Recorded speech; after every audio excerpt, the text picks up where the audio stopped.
The roast lamb was perfectly cooked, as always.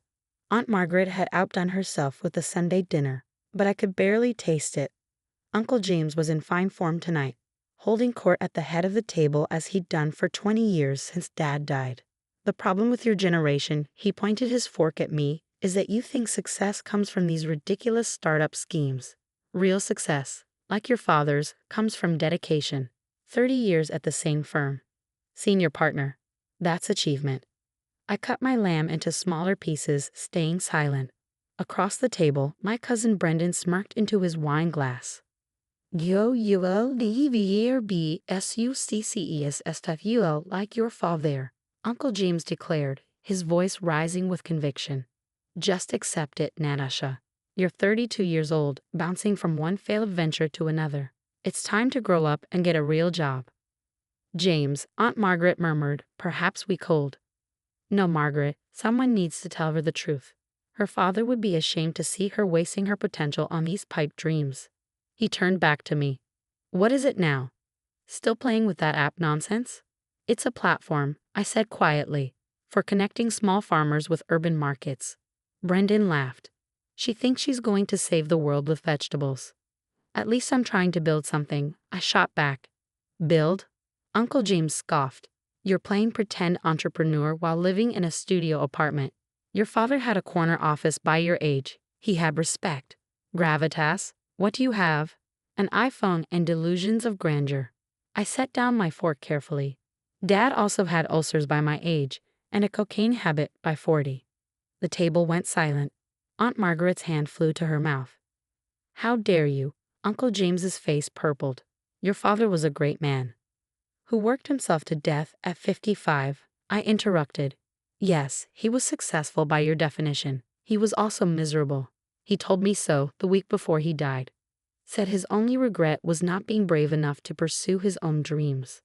Lies, Uncle James spat.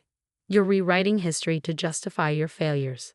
The television in the adjoining living room hummed with the evening news. We always ate with it on. Uncle James liked to comment on current events between courses. The sound of the anchor's voice drifted through, and now we go lag to the National Business Awards, where they're about to announce Entrepreneur of the Year. Perfect timing. Uncle James gestured toward the TV. Let's see what real success looks like, shall we? Maybe you'll learn something. I returned to my lamb, counting the minutes until I could politely leave. Through the archway, I caught glimpses of the awards ceremony, a glittering ballroom, successful people in expensive clothes. Everything Uncle James valued. The nominees for Entrepreneur of the Year represent the best in innovation and business acumen. The presenter's voice carried clearly. These individuals have transformed industries, created jobs, and shown us the future of commerce. Pay attention, Natasha, Uncle James commanded. This is what you could be if you stopped playing games. The presenter continued. This year's winner has done something remarkable. Starting with just $5,000 and a laptop, they've built a platform that's revolutionized food distribution, connected over 10,000 small farmers with urban markets, reduced food waste by 30% in participating cities, and just closed a Series B funding round of $50 million. My hand froze halfway to my water glass. Now that's achievement, Uncle James proclaimed. $50 million in funding, while you're begging banks for loans. Brendan snorted. Natasha's little vegetable app probably can't even get 5,000. The winner's platform, FarmLink, has not only transformed an industry but has also addressed critical issues of sustainability and food security, the presenter went on. Forbes recently valued the company at $200 million. FarmLink? Aunt Margaret frowned. Isn't that what your little project is called, Natasha? I couldn't speak. My throat had closed entirely. Don't be ridiculous, Uncle James waved dismissively. There are probably dozens of companies with similar names. Natasha's playing at business. This is the real thing. On screen, the presenter opened the envelope with theatrical flair. Ladies and gentlemen, the Entrepreneur of the Year goes to Natasha Pricey. Uncle James choked on his wine, spraying burgundy liquid across Aunt Margaret's white tablecloth. Brendan's fork clattered to his plate. The dining room fell into absolute silence except for the television, where my face, a professional headshot I hated taking, filled the screen. We've been trying to reach Ms. Price, the presenter said, but she's been unavailable this evening. Her business partner, Malik Washington, will accept on her behalf. I watched stunned as Malik walked onto the stage. He texted me about the awards, begged me to attend, but I declined. Award ceremonies felt premature when there was so much work left to do. Besides, I promised Aunt Margaret I'd come to Sunday dinner. This can't be right, Uncle James muttered, still dabbing wine from his shirt. This is some mistake. But Malik was speaking now, and there was no mistaking his words. Natasha couldn't be here tonight because she honors her commitments, even when they're inconvenient. She's probably sitting at a family dinner right now, too humble to mention that she built something that's changing lives. That's who she is, someone who does the work without seeking glory. Oh my God, Aunt Margaret whispered. Natasha, is this real? I found my voice. I need to take this call.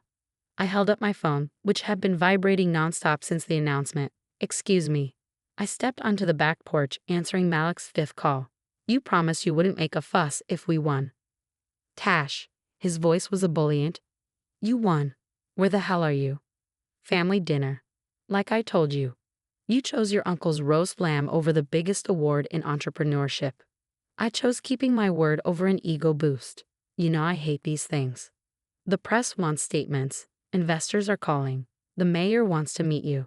Tomorrow, I said firmly. Handle what you can tonight. I'll deal with everything tomorrow. You're insane, you know that? Most people would kill for this moment. Most people didn't watch their father kill himself chasing other people's definition of success. I said quietly.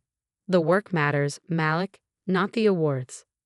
Through the glass door, I could see my family still frozen at the dinner table, staring at the television where business analysts were now discussing FarmLink's impact on sustainable agriculture. Uncle James looked like he'd been hit by a truck. Fine, Malik sighed, but we're celebrating properly tomorrow. And Tash, your dad would be proud. Yeah, I managed around the lump in my throat. I think he would be. When I returned to the dining room, every eye turned to me. The television was now showing footage of our pilot program in Detroit. Farmers markets flourishing, small businesses thriving, families accessing fresh produce in food deserts. $200 million? Rendon's voice cracked. Your company is worth $200 million. The valuation is somewhat inflated. I said, retaking my seat. We're probably closer to $150 million in real terms. Real terms, Uncle James repeated faintly. You're talking about real terms of hundreds of millions. It's not about the money, I said, suddenly exhausted. It's about the 10,000 farming families who now have stable incomes. The 50,000 urban families with access to affordable fresh food. The 40% reduction in transport emissions from local distribution. But you never said. Aunt Margaret looked hurt. All these dinners, and you never mentioned any of this. What was I supposed to say? I asked. Every time I tried to talk about the business, Uncle James told me I was wasting my life, that I'd never measure up to Dad, that I should get a real job. I was trying to help, Uncle James protested weakly. I didn't want you to struggle. No, you wanted me to follow the path you understood. Law school. Corporate track. Corner office. The same path that killed Dad. Your father wasn't killed by success. Wasn't he? I pulled out my phone, scrolling to a photo I'd kept for 5 years. This is from his last birthday. Look at him, Uncle James. Really look. Does that look like a happy, successful man to you? The photo showed Dad at 54, gray-faced and hollow-eyed despite his expensive suit. He died of a heart attack 2 weeks later, alone in his corner office at 11 p.m. on a Tuesday. Uncle James stared at the photo, his face crumbling. He was my brother. I wanted you to have what he had. I know, I said gently, but what he had wasn't what he wanted. He told me about the business he dreamed of starting, sustainable development, helping communities. He gave it up because Grandpa said it wasn't practical, because you all said law was the smart choice. He never told me that, Uncle James whispered. He told me, right before the end, made me promise not to make his mistakes, to chase my own dreams, not someone else's. The television had moved on to other news, but the damage was done. Or perhaps the healing had begun. Uncle James looked older suddenly, diminished. I've been a fool, he said quietly, all these years, pushing you towards something. God, just like Father pushed us. You didn't know, I offered. I should have. When you started FarmLink, I should have listened instead of lecturing. Should have asked questions instead of making assumptions. Brendan cleared his throat. So, are you hiring? Because suddenly my finance job feels pretty meaningless. Despite everything, I laughed. We're always looking for people who want to make a difference. But it's hard work. Lots of unglamorous spreadsheets between the world changing. Spreadsheets I can do, he said eagerly. And maybe you could teach me the rest. Aunt Margaret reached across the table to squeeze my hand. Your father would be so proud. Not because of the money or the award, because you kept your promise to him. I tried, I said, tears finally threatening. It wasn't easy. There were so many times I almost gave up. But you didn't, Uncle James said. Even when we make it harder. He stood slowly, walking around the table to where I sat. Natasha, I owe you an apology. Not just for tonight, but for years of being exactly the kind of person who drove your father to an early grave. I stood to meet him, and he pulled me into a hug, the first real embrace we'd shared since Dad's funeral. I'm sorry, he whispered. I'm so sorry. I thought I was protecting you, but I was just perpetuating the same toxic cycle. It's okay, I murmured. We all do what we think is best. When we separated, his eyes were wet. Will you tell me about it?